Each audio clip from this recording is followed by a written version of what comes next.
नमस्ते स्टूडेंट्स। और फाइनली हम चैप्टर 5 की थियरी ख़त्म कर देंगे और उसके बाद एक लेक्चर में उसके एक्सरसाइज के क्वेश्चंस कर लेंगे ताकि आपको क्लियर हो जाए। ठीक है, आज पूरे का पूरा थियरी पढ़ना है और इसमें बहुत सारी चीज़ें सीबीएसई वालों के लिए कट है, तो जहाँ से कट होगी वो मैं बता दूंगा, बट पढ़ लेना बिकॉज जेडब्ल्यू और नीट में आएंगे तब क्या करोगे, अटक जाओगे। तो सबसे पहले हम स्टार्ट कर रहे हैं अभी मैग्नेटाइजेशन और उसका यूनिट्स और dimension. Basically, magnetization of a sample to be equal to its net magnetic moment per unit volume is to be near is equal to its net magnetic moment m net per volume. Basically magnetisation मतलब क्या होगा कि वो कोई भी sample लोगे वो कितना फटाफट मैग्नेटाइजेशन, कितना फटाफट मैग्नेट बन सकता है, उसमें मैग्नेट बनने की प्रॉपर्टी क्या है कितनी है वो भी बोल सकते हैं। तो क्या होगा, m net upon 1। So m is a vector quantity और उसका डायमेंशन होगा l माइनस ए वन, और उसको मेजर किया जाता है एम्पियर पर मीटर। किससे मेजर किया जाएगा बेटा, एम्पियर पर metre, because M M net का कितना होता है, ampere metre square upon metre cube. तो इसका आंसर आएगा एम्पियर पर मीटर। इस हिसाब से डन। वॉल्यूम का मीटर क्यूब होता है तो एम्पियर पर मीटर, बस ये एक डेफिनेशन याद रख लेना। शायद इसका आपको ऐसा यूनिट या डायमेंशन पूछा जा सकता है इसमें। ओके, अब हम जो पढ़ने जा रहे हैं वो डेरिवेशन है, दो डेरिवेशन, इसके बाद का भी डेरिवेशन है, बहुत इंपॉर्टेंट, इसलिए ध्यान से सुनना। ऑप्टेन, ऑप्टेन कौन लिखता है भाई, ऑप्टेन कौन लिखता है, मैं लिखता हूँ भाई ऐसे, obtain. Relation between magnetisation and magnetic intensity H for solenoid, magnetisation और magnetic intensity. Okay, now consider a long solenoid जिसके कितने टर्न्स हैं, एन टर्न्स है पर यूनिट लेंथ, और वो कितना करंट कैरी कर रहा है, आई।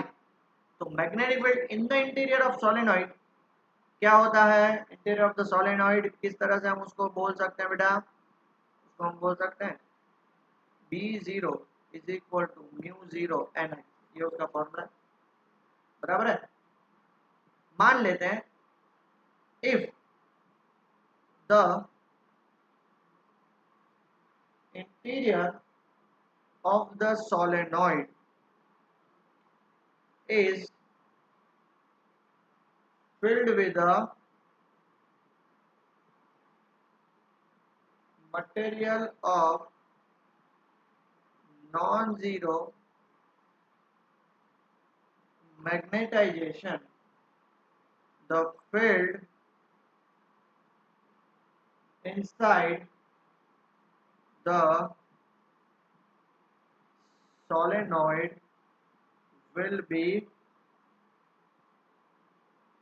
greater than B0। ये सोलेनॉइड है, ठीक है। अब उसके अंदर हमने एक कोई मटेरियल रख दिया ऐसे, ठीक है, जिसकी नॉन जीरो मैग्नेटाइजेशन है। मैग्नेटाइजेशन नॉन जीरो मतलब ये मैग्नेट में इजीली कन्वर्ट हो सकता है। तो इस केस में यहाँ पे जो B0 ओरिजिनल उसकी मैग्नेटिज्म थी उससे ज्यादा हो जाएगी। कितनी हो जाएगी, the net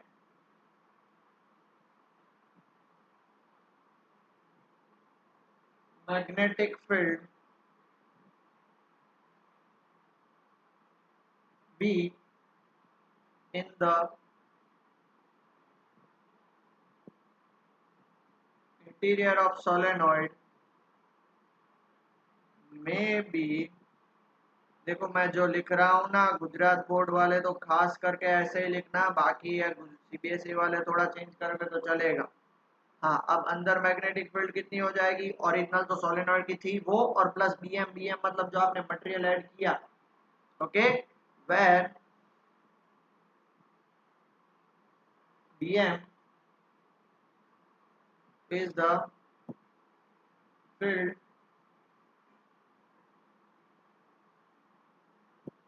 contributed by the material को। ठीक है, ना क्लियर हुआ, पक्का। चलो लिख लीजिए जल्दी से बेटा। ओके, अब सबसे इम्पोर्टेंट जो चीज है वो ये है कि इट टर्न्स आउट दैट ये जो हमारा बीएम है ना, it turns out that BM is proportional to magnetisation m। Logical बात है, अगर आपने ये मटेरियल डाला तो उसका बीएम अलग होगा, क्यों? उसके मैग्नेट नॉन जीरो मैग्नेटाइजेशन है, मतलब इसका, और ये मटेरियल डाला तो उसका बीएम अलग होगा। वो बीएम किस पे डिपेंड करता है? मैग्नेटाइजेशन। मैग्नेटाइजेशन मतलब एमनेट पर वॉल्यूम। एमनेट पर वॉल्यूम मतलब क्या, कि वो कितना मैग्नेट में कन्वर्ट हो सकता है, वो बात है। Okay, of the material, of the material and is expressed as, उसको हम क्या लिख सकते हैं?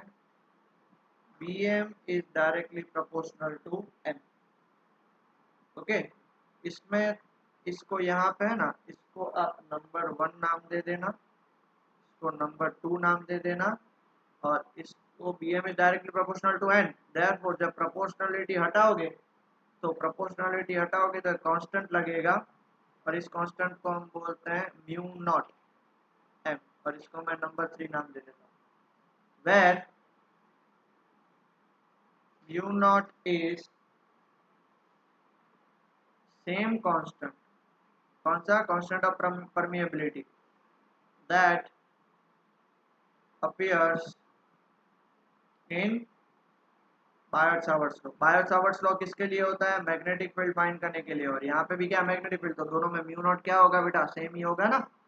ओके, अब एक सिंपल सी बात समझना, it is convenient to introduce another vector field H called magnetic intensity। अब ये मैग्नेटिक इंटेंसिटी एक नई वेक्टर क्वांटिटी है, जिसको हम कैसे डिफाइन कर सकते हैं? H is equal to B by mu naught minus M. इसको मैं नंबर 4 दे दूं। ये फॉर्मूला है, कहाँ से आया? बहुत सारे एक्सपेरिमेंटेशन करने के बाद आया, तो हमें इसका डेरिवेशन नहीं है, सीधा ये बोल सकते हो B by mu naught minus M. और एच मैंने क्या बोला? वेक्टर क्वांटिटी है, इसलिए एच के ऊपर वेक्टर। ओके, वेर एच और एम दोनों के डायमेंशन सेम होंगे। रीजन इज, आपको पता है कि कोई भी क्वांटिटी प्लस माइनस करते हो तो इधर जिस जो डायमेंशन होगा वही डायमेंशन यहाँ पे होगा। आपने 11th स्टैंडर्ड में पढ़ा था ये चीज। Where dimensions of M and H are same. Clear हो गया? तो 10 देयरफॉर अब इसमें से मैं बी की वैल्यू क्या निकालू? तो म्यू नॉट ऊपर जाएगा और प्लस एम इधर चला जाएगा, नहीं सॉरी, प्लस एम इधर जाएगा और म्यू नॉट ऊपर जाएगा। ठीक है, तो देयरफॉर बी को मैं क्या बोल सकता हूँ? Mu naught H plus M. इसको नंबर 5 दे सकता हूँ। डन? क्लियर हो गया? और फाइनली हम क्या लिखेंगे? Therefore total magnetic field inside the sample is divided into two parts। दो पार्ट्स में डिवाइडेड होती है सैंपल के अंदर की मैग्नेटिक। नंबर 1, ड्यू टू, सुनना मैं समझा रहा हूँ पूरा ध्यान से, हाँ बेटा पहले सुन लो। Due to external factor such as current H is introduced, and second, the other is due to specific nature of the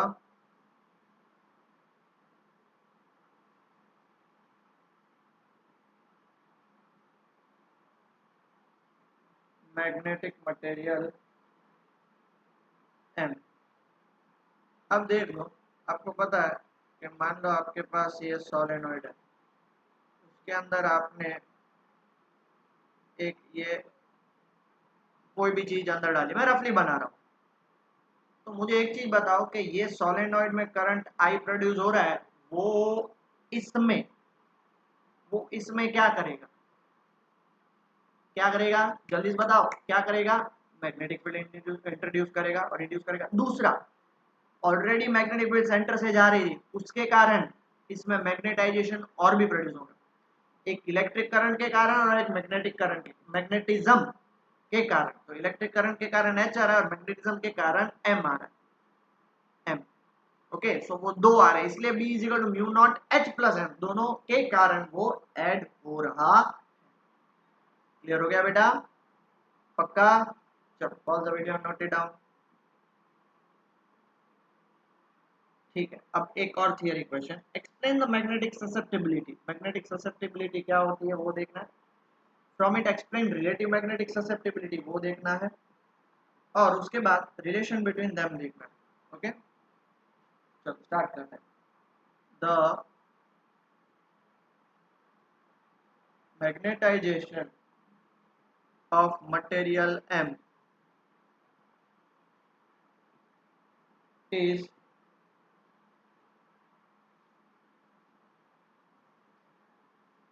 proportional to magnetic intensity H। आप बोलो सर ये कहाँ से बोल सकते हो, एक्सपेरिमेंटेशन से बोला गया है, हमको यहाँ पे नहीं देखना है वो, अगर आप एक्सपेरिमेंट करने हैं तो बीएससी कर लेना फिजिक्स में, तो एक्सपेरिमेंटेशन आप अच्छे से कर सकते हो और ये कहाँ से है वो पता चल जाएगा। ठीक है, H दैट इज हम क्या बोल सकते हैं, M is directly proportional to H, और अगर इसकी प्रोपोर्शनलिटी हटाएंगे तो M is equal to chi H हो गया। फिर जाय बोलते हैं इसको, क्या बोलते हैं, जाय, चाइनीज जाय is dimensionless quantity called it as the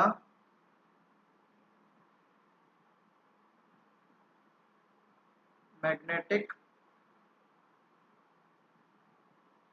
susceptibility।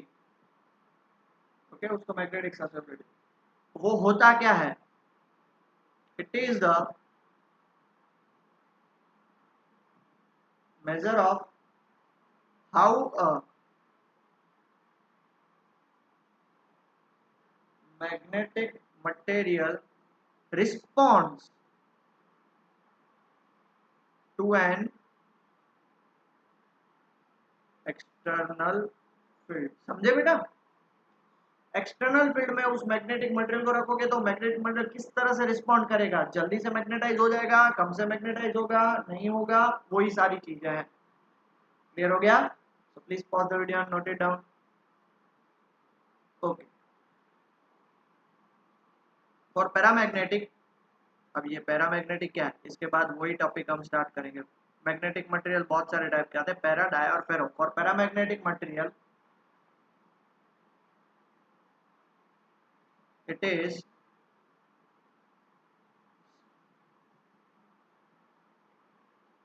small and positive, but for diamagnetic material it is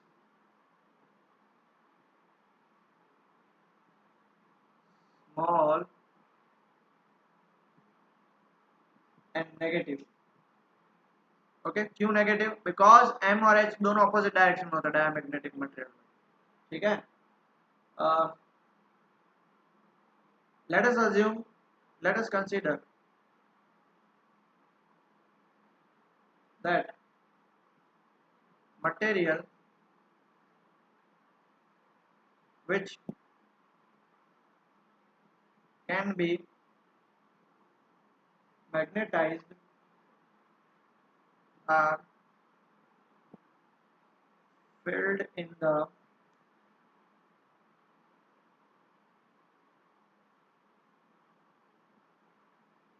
interior of solenoid. So total magnetic field obtained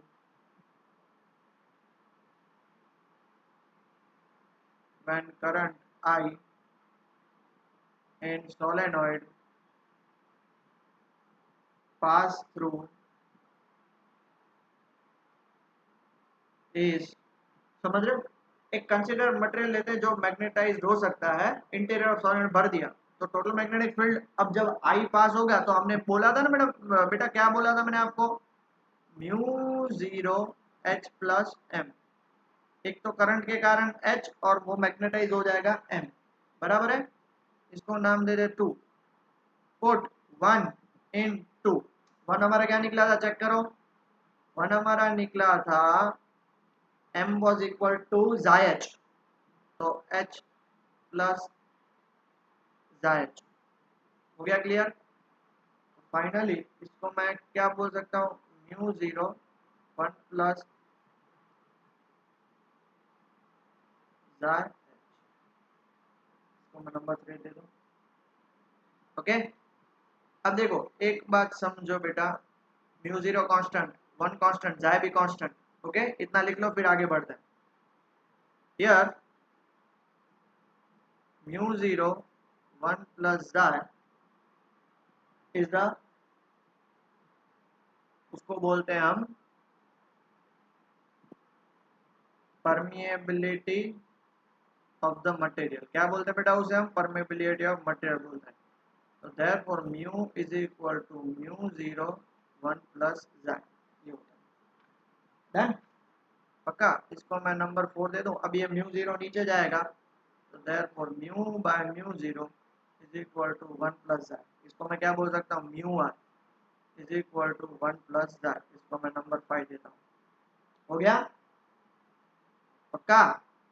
तो mu are is equal to one plus xi हो गया, बराबर। तो अब ध्यान से सुनिए, from 4 mu is equal to mu zero into mu one plus xi वही लिख सकता हूँ ना, ओके इसको मैं 6 दे दूँ, क्योंकि वन प्लस xi की जगह मैं म्यू आर डाल सकता हूँ तो म्यू आर, और इस म्यू आर को हम क्या बोलते हैं, mu are is called relative permeability. Relative मतलब क्या, म्यू बाय म्यू जीरो, किसी का भी रेशियो होता है वो रिलेट करता है, इसलिए relative magnetic permeability of the substance and it is dimensionless. क्यों, दोनों सब्सटेंस का रिलेशन है और कोई भी रिलेशन होता है इसके लिए, ओके। जो डाइलेक्ट्रिक कांस्टेंट इलेक्ट्रोस्टैटिक में था ना, यहाँ पे रिलेटिव मैग्नेटिक परमेबिलिटी यहाँ पे आ गया म्यू आर, उसकी तरह डन, पक्का, किसी को भी कुछ डाउट नहीं है ना, ओके। अब पुटिंग 6 इन 3, 6 हमारा ये है, देखो ये रहा ना म्यू जीरो म्यू आर, उसको कहाँ पे पुट करेंगे, 3 में ये रहा mu zero into one plus xi, ये देख लो ना बेटा, यहाँ पे म्यू जीरो इंटू, सिंपल सी बात है, यहाँ पे मैं एक स्टेप और एक्स्ट्रा कर देता हूँ, mu is equal to mu zero one plus xi is equal to ये हुआ, मतलब मैं mu zero into one plus xi की जगह पे क्या पुट कर सकता हूँ, mu zero into mu R put कर सकता हूँ, समझ में आया। तो b इज इक्वल टू क्या हो जाएगा, b is equal to mu zero into mu R into H, और b इज इक्वल टू आपको पता है mu zero into mu R क्या होता है, म्यू इंटू एच, इसको मैं नाम दे देता हूँ 7 और इसको मैं नाम देता हूँ 8, ये आपका फाइनल फॉर्मूला, ये है आपका फाइनल फॉर्मूला, ठीक है, b is equal to mu into H, done, पक्का, ठीक है। अब देख लो बहुत सारे सब्सटेंसेस और उसकी xi की वैल्यू, ये सारे डायमैग्नेटिक सब्सटेंस है, जिसमें जाय की वैल्यू नेगेटिव है और काफी छोटी है। ये सारे पैरामैग्नेटिक सब्सटेंस है जिसमें डाई की वैल्यू पॉजिटिव है बट छोटी है, 2.3 इंटू 10 का पावर माइनस 5 मतलब 0.00023 0.4023 वही हुआ ना, तो बहुत छोटी हो जाएगी।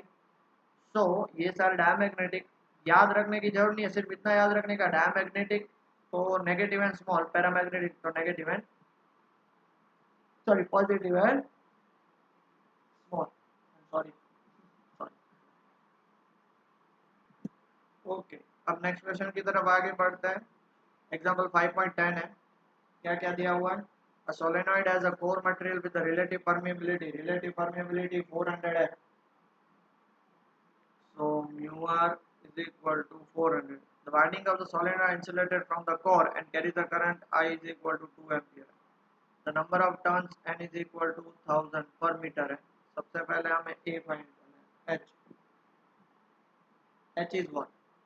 H is magnetic intensity, जो होल एंड सोल किस पे डिपेंड करता है, करंट पे।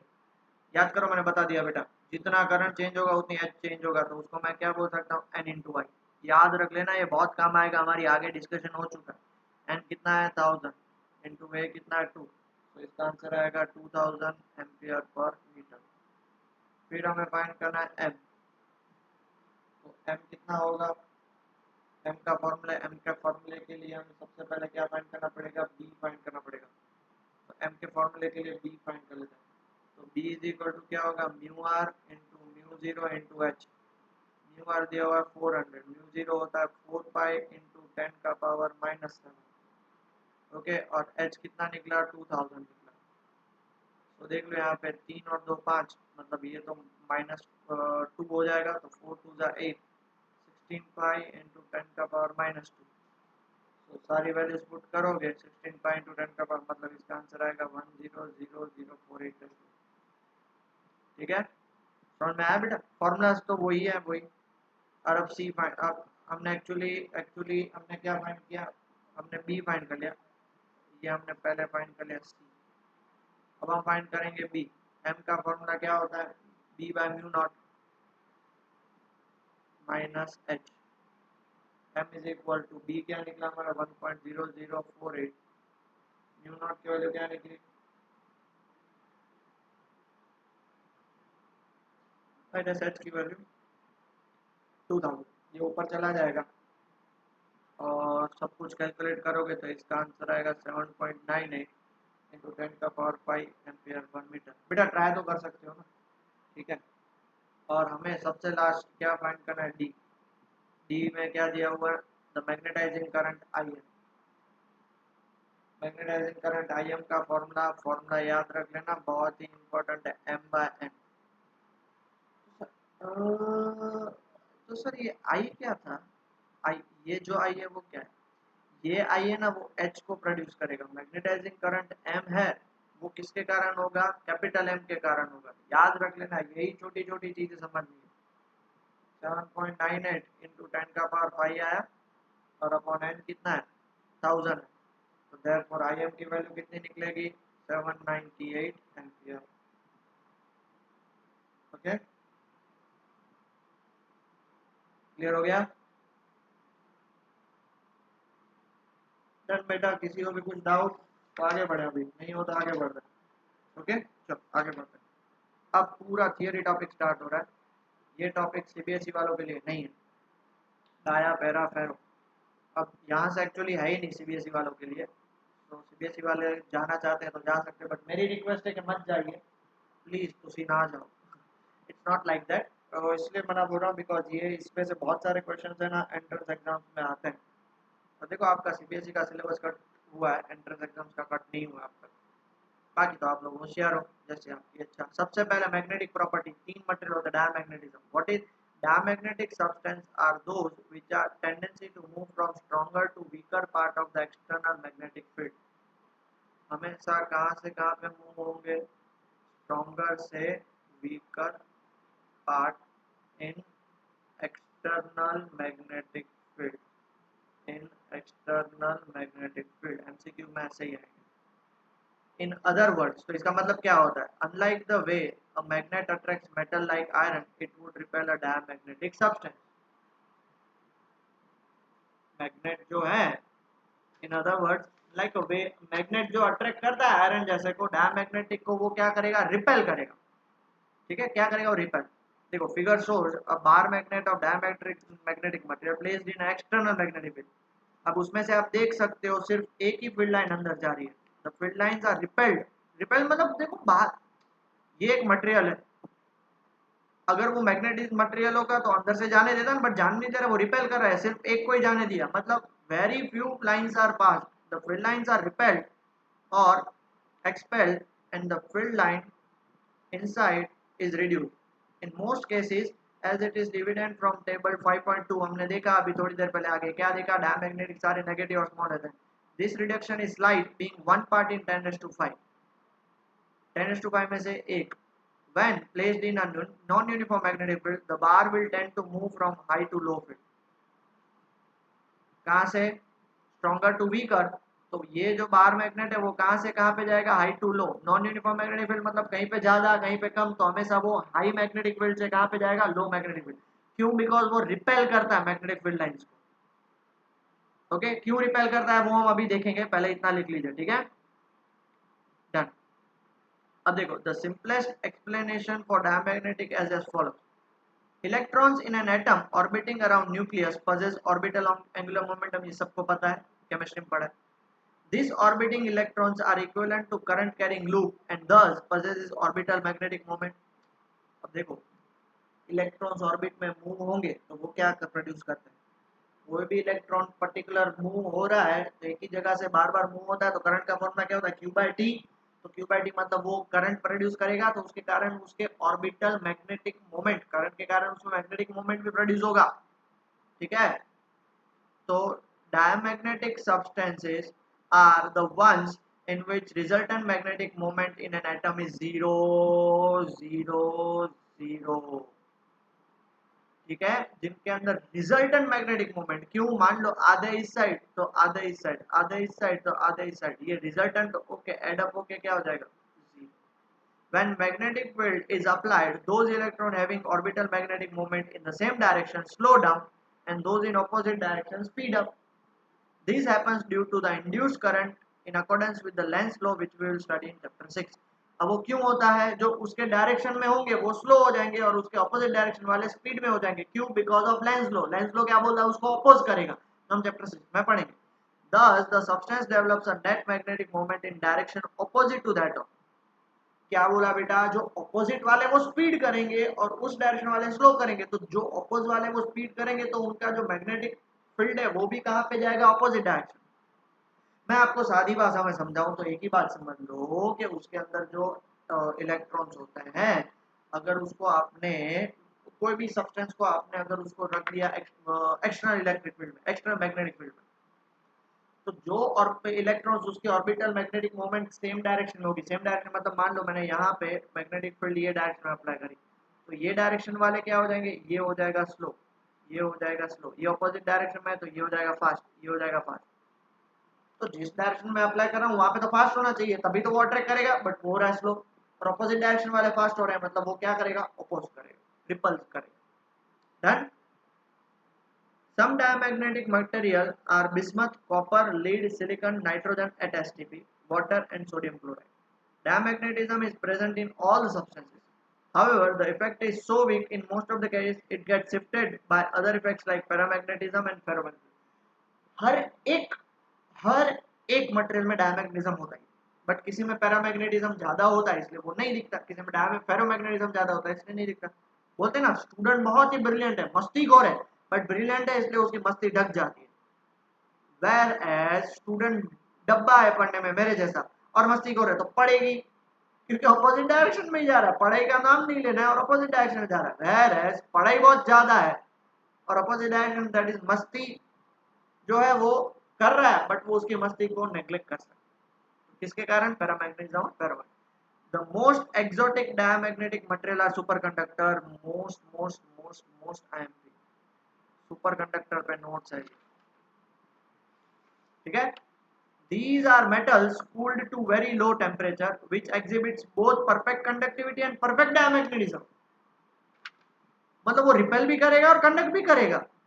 कैसे, तो here the field lines are completely expelled मतलब कोई भी उसके बीच में से पास नहीं होगी, सारी की सारी बाहर से, that is is perfect -1 and mu are is equal to 0, relative permeability 0 है। A superconductor repels a magnet, repel करेगा बाय न्यूटन थर्ड लॉ, तो it is also repel by the magnet, तो वो खुद मैग्नेट से रिपेल होगा क्योंकि equal and opposite लगेगा थर्ड लॉ।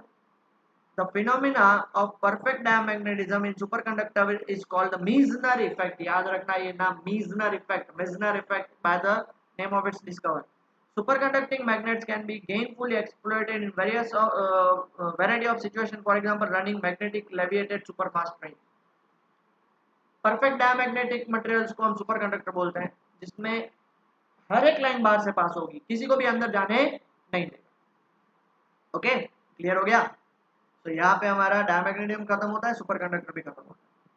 अब हम बात करें, हाँ, डायमैग्नेटिज्म में हमने क्या देखा, from stronger external field to weaker and from higher non uniform field to lower non uniform field. अब बात करते हैं paramagnetism. So paramagnetic substances are those which get weakly magnetized when placed in an external magnetic field। डायमैग्नेट तो repel ही करेंगे, वैरिज इसको आप रखोगे तो वो थोड़ा बहुत वीकली मैग्नेटाइज तो होगा। They have tendency to move from region of weak magnetic field to region of strong magnetic field. Weak external magnetic field से कहां पे जाएगा, strong external magnetic field, that is they get weakly attracted to a magnet. Magnet की तरफ weakly attract होंगे but weakly attract. Okay, क्यों, तो हमने वो टेबल देखा, उसमें उसकी ससेप्टेबिलिटी काफी कम थी, इसलिए अट्रैक्ट होंगे बट वीक बहुत ही कम होंगे, और नेगेटिव होगी तो रिपेल ही करेंगे। द इंडिविजुअल एटम्स और ions of molecule of paramagnetic material possess a permanent magnetic dipole moment of their own। Permanent magnetic dipole moment मतलब थोड़े बहुत इस साइड, थोड़े बहुत इस साइड, बट इनको आप ऐड करोगे तो net permanent magnetic dipole moment इस साइड है ही already.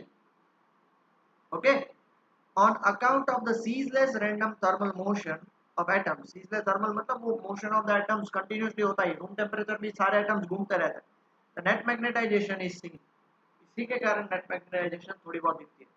in the presence of external field, अब जब कुछ नहीं था तो भी थोड़ी बहुत दिखती है, तो external field में डालोगे which is strong enough and at low temperature the individual atomic dipole moment can be made to align and point in the same direction as BZ। अब कुछ नहीं था तो भी थोड़ी बहुत दिख रही थी, तो एक्सटर्नल मैग्नेटिक फील्ड में रखोगे तो क्या करेंगे, सब अपने आप को अरेंज कर देंगे, कौन से डायरेक्शन में, मैग्नेटिक फील्ड के डायरेक्शन। आगे समझ में नहीं पता चला तो रिवाइज करिएगा, वीडियो रिप्ले करिएगा, ये सारी चीजें आपको समझनी है। Figure shows a bar paramagnetic material placed in an external field। The field lines gets concentrated inside the material and the field inside is enhanced। सारी फील्ड लाइन अंदर से पास हो रही है, इसलिए जो अंदर वाले जो डोमेन थे, अंदर वाले जो ऐसे ऐसे रैंडमली अरेंज थे, वो अपने आप को क्या करेंगे, आप with the magnetic field arrange करेंगे। In most cases as it is evident from figure table 15.2 paramagnetic क्या था, positive and small, this enhancement is slight being 1 in 10⁵, बहुत ही कम होगी बट है तो सही। इसलिए जब वो आप एक्सटर्नल फील्ड में रखोगे तो स्ट्रॉन्ग से लेके सॉरी वीक से लेके स्ट्रॉन्ग में जाएगा, बट वो अट्रैक्ट होगा बट थोड़ा बहुत अट्रैक्ट होगा, ज्यादा नहीं। When placed in a non-uniform field, the bar will tend to move from weak field to strong. And some paramagnetic materials are aluminum, sodium, calcium, oxygen, and copper chloride। Done बेटा, पक्का, okay, ठीक है। अब हम पढ़ने जा रहे हैं curies law. Experimentally, one finds that magnetization of paramagnetic material is inversely proportional to absolute temperature T। absolute temperature मतलब पता ना, एब्सोल्यूट टेम्परेचर जहाँ पे वो सुपर कंडक्टर में कन्वर्ट हो जाता है उसको हम एब्सोल्यूट टेम्परेचर बोल सकते हैं। तो देयरफॉर मैं क्या लिख सकता हूँ बेटा, m is equal to C B naught by T. m is directly proportional, inversely proportional to t, तो सी बी नॉट क्या है, सी बी नॉट उसका कांस्टेंट है, इसको मैं नंबर 1 दे देता हूँ। ऑल्सो मैं क्या बोल सकता हूँ, m इज इक्वल टू जाई एच, ये हमने आगे देख लिया, ये भी आपको पता है, बराबर है। Also B naught is equal to mu naught H, ये भी आपको पता है, हम क्या बोल सकते हैं, पुट 2 and 3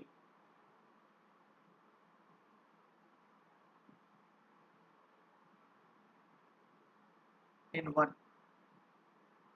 m की जगह पे xi h, c b की जगह पे mu naught h by t, तो h h कैंसिल हो जाएगा, देयरफॉर xi का फॉर्मूला क्या आ जाएगा, c mu naught by t। Okay, इसको हम बोलते हैं क्यूरीज लॉ, और c जो है वो क्यूरीज कांस्टेंट है। पहले इतना लिख लीजिए, फिर उसकी थियरी लिख लेते हैं। डन। हियर जो हमारा क्या आंसर निकला, this is known as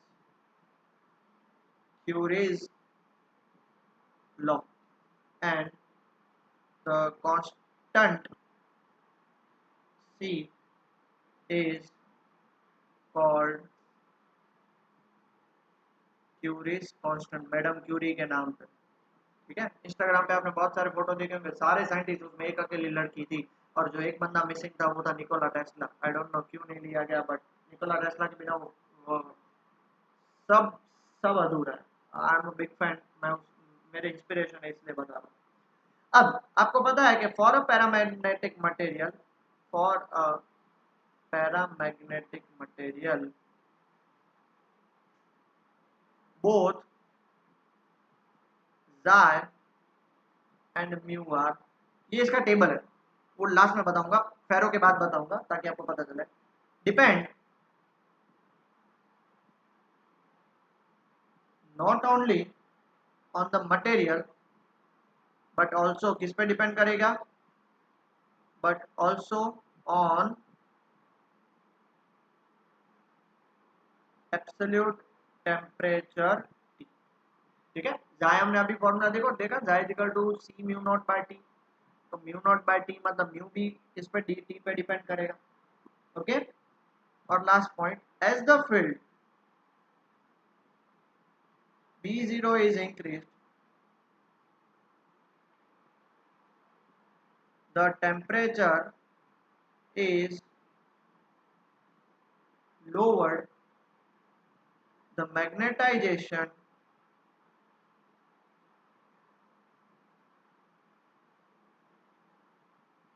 increases until it reaches saturation value ms, at which all dipoles align themselves perfectly in the direction of the field। अब देखो m का फॉर्मूला हमने अभी देखो यहाँ पे देखा, m is equal to C B naught by T, m is equal to C B naught by T, मतलब b को बढ़ा रहा हूँ, t को कम कर रहा हूँ, मतलब m तो बढ़ेगा ही, बट वो कहाँ तक बढ़ेगा, वो एक पर्टिकुलर वैल्यू तक बढ़ेगा, उससे आगे नहीं बढ़ेगा। उस वैल्यू को हम क्या बोलते हैं बेटा, सैचुरेशन बोलते हैं, उससे आगे वो नहीं बढ़ेगा। समझ में आ गया, पक्का? ओके, अब last, ferromagnetism. Ferromagnetic substances are those which get strongly magnetized when placed in an external magnetic field। देखो डायमैग्नेटिज्म तो होंगे ही नहीं, पैरा थोड़े ही होंगे, और फेरो स्ट्रांगली होंगे। They have strong tendency to move from a region of weak magnetic field to strong magnetic field, external field। Dia तो opposite जाएंगे, डाया कहाँ पे जाते हैं, स्ट्रॉन्ग से वीक जाते हैं, पैरा वीक से स्ट्रॉन्ग बट कम, और फेरो वीक से स्ट्रॉन्ग काफी ज्यादा। एक टेबल बना ले, they get strongly attracted towards the magnet, इसका मतलब ये हुआ the individual atoms or ions or molecules in a ferromagnetic material possess a dipole moment as in a paramagnetic material। जो पैरामैग्नेटिक मटेरियल में होता है वैसे ही इसमें होता है। however they interact with one another in such a way that they spontaneously align themselves in a common direction over a microscopic value called domain। मैं domain बार बार use करा था, वो कैसे होता है, देखो पैरामैग्नेटिक वाले अपने आप से बात नहीं करते, वो कैसे होते हैं पता है, वो अपने आप तक ही रखते हैं, आगे वाले को नहीं बोलेंगे कि भाई पीछे से हमें मैग्नेटिक फील्ड बोल रही है। देख लो, ये मान लो ये ऐसा है, ये ऐसा है, ये ऐसा है, ये ऐसा है, ये ऐसा है। अब ये वाला अपने आप को अलाइन कर देगा तो इसे नहीं बोलेगा कि भाई पीछे मैग्नेटिक फील्ड आई तो तू भी सीधा अलाइन हो जा, इसको भी नहीं बोलेगा। इसलिए बहुत कम अलाइन होते हैं फील्ड में। वेयरएस पैरा वाला क्या बोलेगा, पैरा वाला सबको बोलेगा भाई एक ही डायरेक्शन में अलाइन हो जाओ, सारे एक डायरेक्शन में। पैरा नहीं, फेरो वाला बोलेगा सब एक डायरेक्शन में अलाइन हो जाओ। और ये जो होते हैं इसको डोमेन बोलते हैं। पहले इतना लिख लीजिए, फिर नेक्स्ट पेज में मैं उसका डायग्राम है वो समझाता हूँ। ये रहा उसका डायग्राम, देखो ये रैंडमली मूव होता है। जैसे ही आपने उसको मैग्नेटिक फील्ड दी, सब अपने आप को देखो एक ही डायरेक्शन में अलाइन कर दिया ना, बस। The explanation of this cooperative effect requires quantum mechanics and is beyond the scope of this textbook. Quantum mechanics है इसलिए हम नहीं देख रहे हैं। Each domain has a net magnetization. Domain मतलब ये देखो एक particular domain। Typically domain size is 1 mm, ये एक domain है, and उसमें 10⁻11 atoms होते हैं। In the first instance, the magnetization varies randomly from domain to domain, and there is no bulk magnetization. Initially कुछ नहीं होगा बिकॉज आधे इस साइड आधे उस साइड आधे इस साइड, ये एक डोमेन ये एक डोमेन ये एक डोमेन, और डोमेन को आप इकट्ठा करोगे उसके अंदर भी 10⁻11 एटम्स होते हैं। ठीक है, सबका इकट्ठा होकर इस डायरेक्शन, सबका इस डायरेक्शन। बट जो फिगर ए में दिखाया कुछ नहीं होगा। When we apply external magnetic field, domains orient themselves in the direction of B0 and simultaneously the domains oriented in the direction of B0 grow in size। अपने आप को जैसे उन्हें पता चला भाई आ रहा है सीधा सारा है, सब इकट्ठा बैठ जाओ। और कोई दूसरे पैरामेट्रिक मटेरियल क्या होता है, कोई भी है क्या फर्क पड़ता है, आधे इधर होंगे आधे उधर होंगे आधे इधर होंगे। जैसे पैरामैग्नेट होंगे सरा सभी की डायरेक्शन में, क्यों पढ़ाई करने बैठ। and these existence of domains and their motion in BO are not speculation नहीं, ये हकीकत है। one may observe this under a microscope after sprinkling a liquid suspension of powder ferromagnetic materials of sample। आप check भी कर सकते हो but हमें यहाँ पे चेक नहीं करना। this motion of suspension can be observed figure B, ऐसा होता है। shows that the situation when the domains have aligned and amalgamated to form a single giant domain। Domain क्या होता है कि भाई सारे अपने आप को एक ही डायरेक्शन में रखते हैं, तो ये एक पूरा जायंट डोमेन बन गया। ये देखो ये छोटा सा ये पीस है ना, उसको एक डोमेन बोलते हैं, ये छोटा सा पीस इसको एक डोमेन बोलते हैं, ये छोटा सा पीस एक डोमेन, सब अपने आप को एक ही डायरेक्शन, तो ये बड़ा सा एक जायंट डोमेन बन जाता है। क्लियर हुआ बेटा? पक्का? किसी को कुछ डाउट नहीं है ना?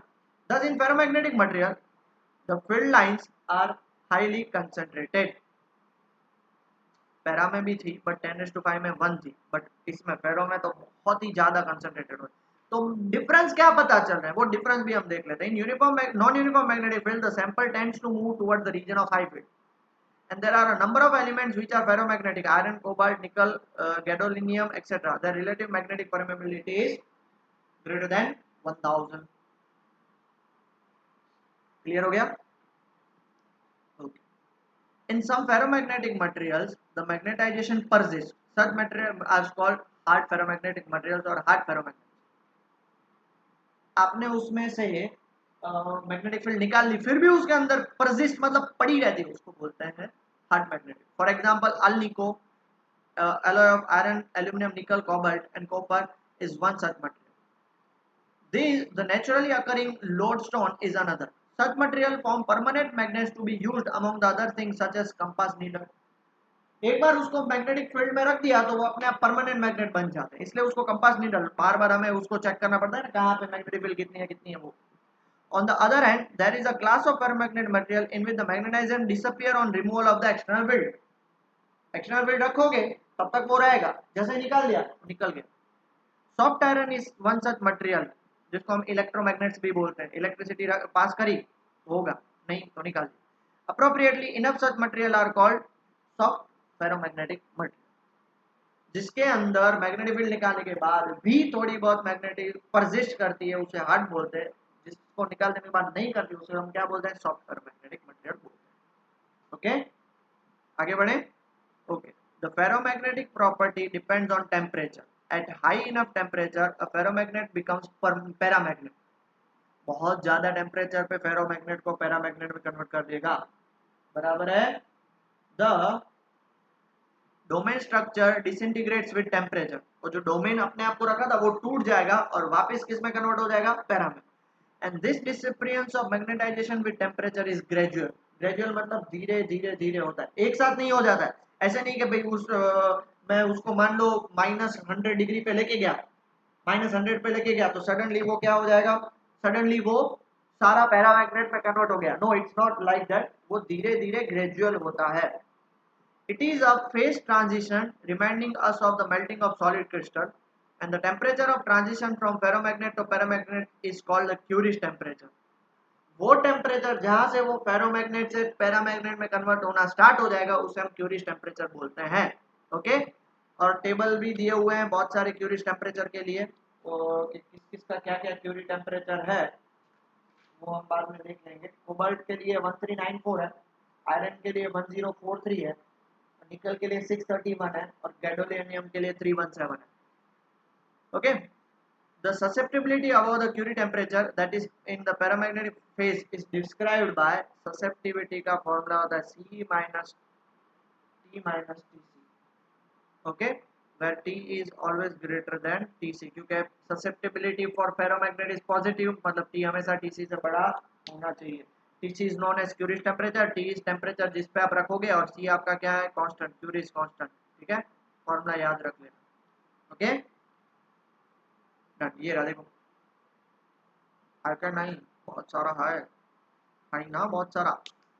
ठीक है, सबका, कोबाल्ट का, आयरन का, Fe2O3 का, निकल का एंड गैडोलिनियम का। Okay, pause the video and note it.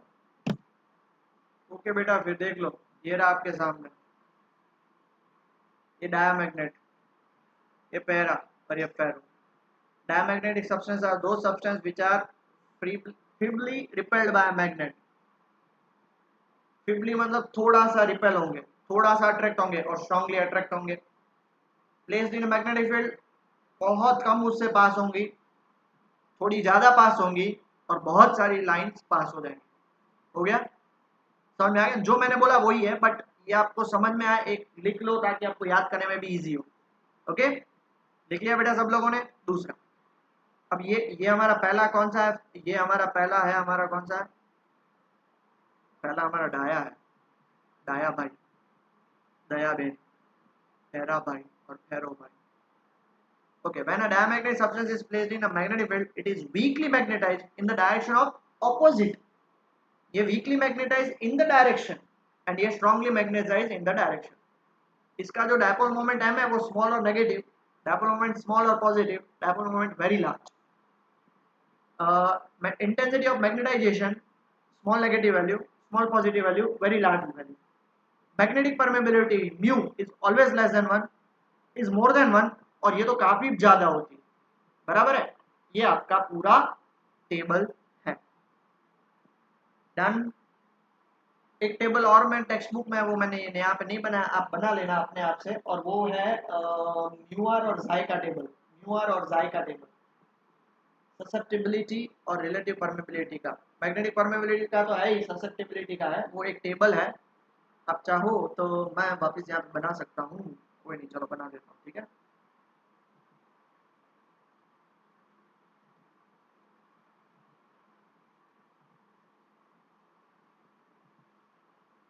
चलो डाया भाई की बात करते हैं।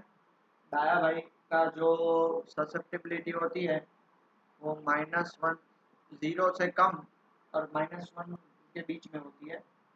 इसकी ससेप्टिबिलिटी 0 से एप्सिलॉन के बीच में होती है, और इसकी ससेप्टिबिलिटी 1 से काफ़ी ज़्यादा होती है। डाया भाई का रिलेटिव परमेबिलिटी 0 से 1 के बीच में होती है, और इसकी होती है 1 से लेके 1 प्लस ई के बीच में, और इसकी रिलेटिव परमेबिलिटी काफ़ी 1 से बड़ी होती है। इसका जो म्यू आर है वो म्यू 0 से छोटा होता है, ये म्यू 0 से बड़ा होता है, और ये म्यू 0 से काफ़ी बड़ा होता है। बस यही था। ओके, आगे समझ में? लिख लो, बहुत काम आएगा, एमसीक्यू में तो खास करके काम आएगा बेटा। ठीक है, and the final topic, actually second last topic, but मैं ये फाइनल टॉपिक, इसके बाद का टॉपिक मैं नहीं करूँगा, वो इलेक्ट्रोमैग्नेट है, तो आपको थोड़ा बहुत रीड कर देना। ठीक है, ओके, आगे बढ़े,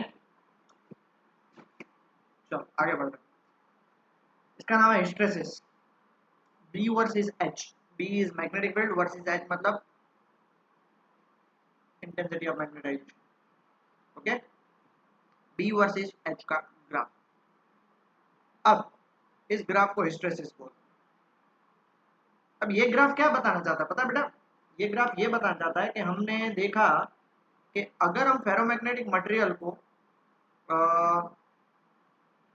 मैग्नेटिक फील्ड के बीच में रखते हैं एक्सटर्नल और निकाल लेते हैं तो उसके अंदर मैग्नेटिक फील्ड थोड़ी बहुत रहती है कि नहीं? अब वही ग्राफ यहाँ पे हम डिपिक्ट करते हैं और वो क्यों रहती है, कैसे रहती है, वही हमें यहाँ पे देखना है.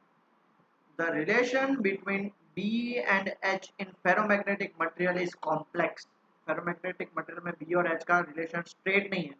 It is often not linear and it depends on the magnetic history of the sample. Depends on the magnetic history मतलब क्या पता है? जो ऑलरेडी हो चुका है उसकी हिस्ट्री के बेस पे ही वो आगे जाएगा. हिस्ट्री मतलब वो थोड़ा बहुत वापिस पकड़ के रखता है, पास्ट में जीता है. वो बोलते ना, don't live in the past, live in future and present. वो पास्ट में जीता है. कैसे तो समझा रहा हूँ. Figure depicts the behaviour of the material as we take it through one cycle of magnetisation. ये देखो ये पूरा फिगर है उसका. ठीक है, यहाँ से इंक्रीज होता है, वापस वो डिक्रीज होता है, वापस इंक्रीज होता है, वापस वहीं पे पहुंच जाता है. पहले ये डायग्राम बना दो तो फिर मैं आपको समझा सकूँ ये डायग्राम इंक्रीज डिक्रीज है क्या. बना लिया? ठीक है. अब सबसे पहले let the material be unmagnetized initially. Magnetism ही नहीं है उसमें. We place it in a solenoid and increase the current through the solenoid. उसको सोलेनॉइड के बीच में डाला और उसमें से करंट इंक्रीज कर दिया. होगा क्या? The magnetic field being the material rises and saturate at the depicted as A. O से लेके देख लो ना. अगर जैसे ही आप बढ़ाओगे तो उसमें वो धीरे धीरे इंक्रीज हो के वो कहाँ पे पहुंचेगा? यहाँ तक पहुंच गया. इंक्रीज हुआ O से A. समझ रहे हो क्यों? बिकॉज हमने उसको कहाँ पे रखा? सोलेनॉइड में रखा. अब जैसे ही आप सोलेनॉइड में रखोगे तो वो इंक्रीज होके पहुंच जाएगा, सैचुरेशन होगा. ये भी हमें पता है O से. The behavior represent the alignment and merger of domains until no further enhancement is possible. Saturation मतलब हमने वो भी देख लिया MS.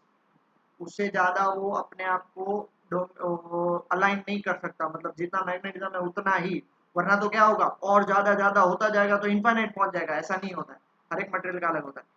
It is pointless on increasing the current. Pointless मतलब अब जितना भी करंट इंक्रीज करो उसे उसको कोई फर्क पड़ने वाला नहीं है.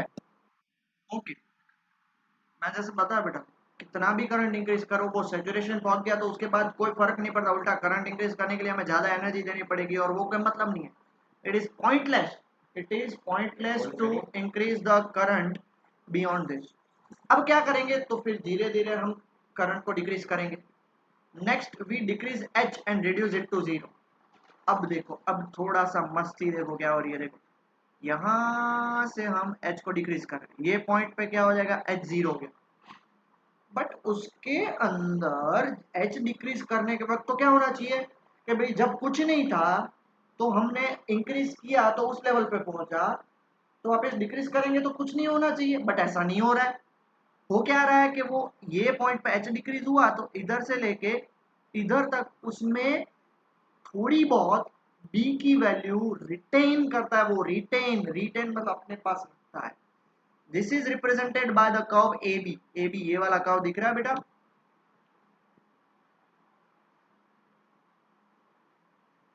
ये वाला कर्व दिख रहा है आप लोगों को? ये ए बी कर्व, ये बी कर्व देखो, ये वाला curve A B. The value of B at H is equal to zero is called the retentivity और रिमेनेंस. क्योंकि वो रिटेन करके रख रहा है बी थोड़ा बहुत. भले ही आपने एच को जीरो कर दिया बट फिर भी बी है. ये हमने ऑलरेडी फेरोमैग्नेटिक में पढ़ लिया. क्या पढ़ा? कि भाई आप एक्सटर्नल फील्ड से निकालो फिर भी उसके अंदर थोड़ी बहुत रहेगी. बराबर है? हाँ. लिख लो चलो इतना. लिख लिया? अब आगे बढ़. देखो जो हर एक जो पैराग्राफ बना रहा हूँ वो आपको पॉइंट्स वाइज लिखना है. और बी आर जनरली 1.2 टेस्ला आसपास आ रहा है. Where are subscribes the retentivity. B due to retentivity. The domains are not completely randomized even though external driving field has been removed. थोड़े बहुत वो बहुत सारे स्टूडेंट्स ऐसे होते हैं ना कि भाई सर आया तो चुपचाप बैठ गए, सर चले गए तो वापस रैंडम हैफेजर्ड घूमता रहता है। यहाँ पे ऐसे नहीं है, सर चले गए फिर भी उन लोगों को ऐसा लग रहा है कि हम थोड़ा बहुत पढ़ लें कि भाई ताकि हम आगे बढ़ सके, और बाकी आप जैसे और मेरे जैसे होते हैं वह सर गए चलो क्या पढ़ना कैसे पढ़ना, ऐसा इट्स नॉट लाइक दैट। थोड़ा बहुत रिटेन करके रख रहा है इसलिए रिटेंटिविटी। अब क्या करेंगे, अब करंट को तो जीरो कर दिया, तो अब करंट को जीरो करने के बाद और तो डिक्रीज करने के लिए हम क्या कर सकते हैं, उसको रिवर्स। तो हम क्या बोलेंगे, देख लो यहाँ पे क्या बोला है, next the current in the solenoid is reverse and slowly increase. Reverse मतलब नेगेटिव, जो पॉजिटिव नेगेटिव है उसको हमने क्या कर दिया उल्टा नेगेटिव पॉजिटिव, और फिर उसको इंक्रीज करें। यहाँ से देख लो, अब यहाँ से आप देखोगे तो वापिस हम क्या करें, एच को बढ़ा रहे हैं। Certain domains are flipped until the net field inside stand zero. अब जैसे आप रिवर्स करोगे, पहले इस डायरेक्शन में था तो सारे डोमेन इस डायरेक्शन में थे, अब आपने इस डायरेक्शन में कर दिया तो उसे टाइम तो लगेगा ना सारे डोमेन्स को रिवर्स होने में। तो एक टाइम आएगा, ये देखो ये पोर्शन, कि भाई जब आप h की वैल्यू अप्रोक्सीमेटली 90 -90 एम्पियर पर मीटर करोगे तब b जीरो हो जाएगी। और उस पॉइंट को हम क्या बोलते हैं, it is a point of coercivity. Retentivity मतलब b अपने पास रखना, कोएर्सिविटी मतलब b को जीरो कर देना। अब वापिस मैं और करंट को डिक्रीज कर रहा हूँ और इंक्रीज कर रहा हूँ बट अपोजिट डायरेक्शन में। As the reverse current is increase in the magnitude we once again obtain saturation. Positive में भी सैचुरेशन आएगा, नेगेटिव में भी सैचुरेशन आएगा, उस सैचुरेशन को क्या बोलेंगे, ये वाला point. It is depicted by C D. देख लो बेटा सी डी में दिख रहा है, सी डी बराबर है, C D okay. And the curve C D depicts this and the saturated magnetic field B S 1.5 tesla है। वहां पे क्या थी 1.2 टेस्ला थी, यहाँ पे सॉरी 1.2 टेस्ला तो वो थी अपना रिटेंटिविटी, ये है सैचुरेशन 1.5 टेस्ला, उससे ज्यादा नहीं हो सकता। क्लियर हो गया। Now next the current is reduced. अब करंट को जो नेगेटिव करंट है उसको -200 से -100 -90 जीरो, और जैसे रिड्यूस किया तो वो जीरो करेंगे तब वापस उसमें थोड़ा बहुत क्या होगा, रिटेंटिविटी होगी। The cycle repeats itself. Note that the curve OA does not return itself to ZH is reduced. वापिस बता रहा हूँ कि जैसे ही आपने करंट को जीरो कर दिया नेगेटिव वाले को, तो भी थोड़ा बहुत मैग्नेटिक फील्ड रहा, बट कौन से डायरेक्शन में, ऑपोजिट डायरेक्शन में। फिर उसको वापिस हम इंक्रीज कर रहे हैं वापिस ओरिजिनल लेवल तक, तो क्या होगा, ओ ए अपना पाथ, ये देखो ओ ए नहीं जा रहा है, पाथ ओ ए नहीं जा रहा है, थोड़ा दूर से वो ए तक पहुंच रहा है, डज नॉट रिट्रेस इटसेल्फ। बराबर है। एच को रिड्यूस करने से, अभी देखो सिंपल सी बात है, वापस यहाँ पे हम स्टार्टिंग वाले पॉइंट पे आ जाते हैं। एच को रिड्यूस करते हैं तो वापस वही के वही पार्ट में वापस आना चाहिए, बट ऐसा नहीं हो रहा है। वो क्या हो रहा है, वो अलग पार्ट में वापस आ रहा है, ये ऐसे पाथ में वापस आ रहा है। It does not retrace itself for a given value of h, b is not unique but depends on previous history of sample। b की वैल्यू प्रीवियस हिस्ट्री मतलब जो होती है, प्रीवियस हिस्ट्री मतलब जो हमने यहाँ पे देखा कि भाई कितना वो था, कितना वो मैक्सिमम वैल्यू था, उसके बाद भले ही आप उसको जीरो कर रहे हो बट उसके अंदर ऑलरेडी प्रीवियसली जो सारे डोमेन्स अलाइन करके रखे थे वो अपनी हिस्ट्री को संभाल के रखेंगे, भाई ना सर भले चले गए मुझे पढ़ाई करनी है। Okay, and this phenomena is called hysteresis, and the word hysteresis means lagging behind, पीछे रहना, and not history। hysteresis का मतलब हिस्ट्री नहीं है, lagging behind पीछे रह रहा है ना वो, बराबर है। तो यही पूरा hysteresis का समझना क्या है, मैं देखो आपको एक मिनट में वापस समझा दे रहा हूँ। पहले सब अनमैग्नेटाइज थे, आपने बढ़ा के उसको इंक्रीज कर दिया, यहाँ तक पहुंचा, फिर वापस आप जीरो कर रहे हो तो वही पाथ फॉलो नहीं करेगा, थोड़ी बहुत उसमें मैग्नेटिक फील्ड रह रही है, उस मैग्नेटिक फील्ड को बोलते हैं रिटेंटिविटी। फिर जैसे ही आप एच को अब जीरो नहीं कर सकते, आप दूसरे डायरेक्शन में उसको इंक्रीज कर रहे हो, तो जहां पे वो जीरो होगा, सॉरी एच की जगह पे जहां पे बी जीरो होगा उस एच को क्या बोलेंगे हम, कोएर्सिविटी। रिटेंटिविटी हमेशा बी को बोलते हैं, कोएर्सिविटी एच को बोलते हैं। वापिस उसको सैचुरेशन लेवल पे लेके गए बट कौन से डायरेक्शन में, अपोजिट। फिर वहां से वापस हमने उसको धीरे धीरे जीरो करते गया है, तो वहां पे भी वो रिटेन किया बट कहाँ पे, अपोजिट डायरेक्शन, पहले इस डायरेक्शन तो अब इस डायरेक्शन में।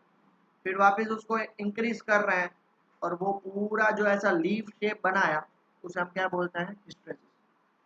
आपकी टेक्स्ट बुक में नहीं दिया हुआ है बट बहुत सारे रेफरेंस बुक में होता है। ये जो आपका हिस्ट्रेसिस का ये जो आपका पूरा है ग्राफ, ये हिस्ट्रेसिस का जो ग्राफ है ये मोटा है, किसी में पतला भी हो सकता है, किसी में बहुत मोटा हो सकता है। उसके ऊपर आप उसके एप्लीकेशंस यूज कर सकते हो, बट आपके बुक में नहीं है, तो इसलिए आपको चाहिए तो एक बार गूगल आउट कर लेना ताकि आपको पता चल जाए, वरना आप लोग सब होशियार हो। ठीक है, टेक केयर बेटा। तो फाइनली यहाँ पे टेक केयर से पहले एक चीज बता दूं, फाइनली यहाँ पे हमारा ये थियरी पूरा खत्म होता है। इलेक्ट्रोमैग्नेट्स मैंने बोला मैं नहीं कराऊंगा, आप अपने आप से पढ़ लेना, थियरी है। अब उसके बाद हम नेक्स्ट लेक्चर में सिर्फ उसके न्यूमेरिकल्स देख लेंगे और उसके बाद 6 चैप्टर स्टार्ट करेंगे। ठीक है, टेक केयर बेटा।